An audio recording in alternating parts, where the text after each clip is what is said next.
Hello and welcome to this video, and with this video I want to talk to you about a few things of the upcoming, short LEGO video.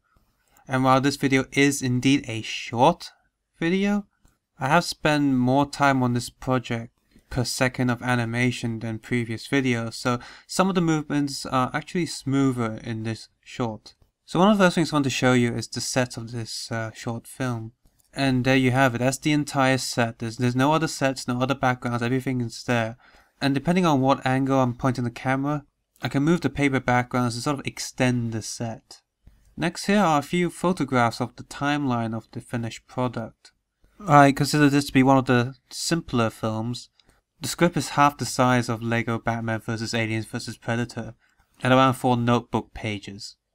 And half of the pages is just sort of a tournament diagram, so I could just see which characters fight. I just sort of decide as I go along when I'm filming the film. I pick up the characters and just look at them and think, okay, he's got these weapons and this other guy's got these weapons. What would they do with these weapons against each other?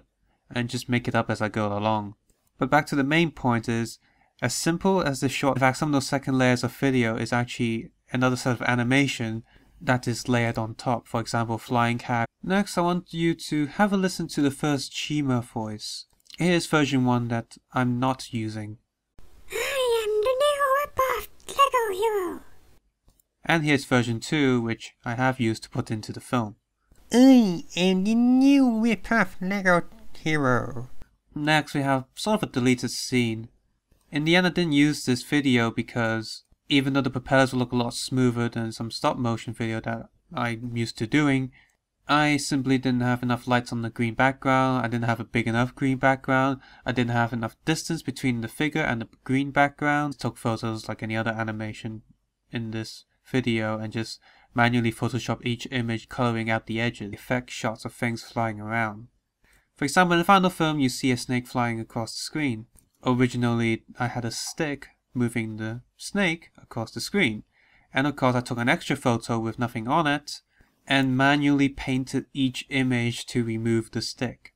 This is the same with a lot of other things that go around flying in the air. Sometimes I will zoom in a shot so you don't see my hands or the plastics holding up the flying piece, or sometimes I'll crop out one image in Photoshop and then use Adobe Premiere's keyframes to move the item around the screen. And finally, there's a sort of mixture of both of these techniques. I color out this guy slashing his sword downwards, animated him on a second timeline, and then put that timeline on top, and then use the keyframes in Adobe to move him around and zoom him in. So in the end, he looks like he's, jumping towards the camera. And next, I'd like to show a few more before and after shots.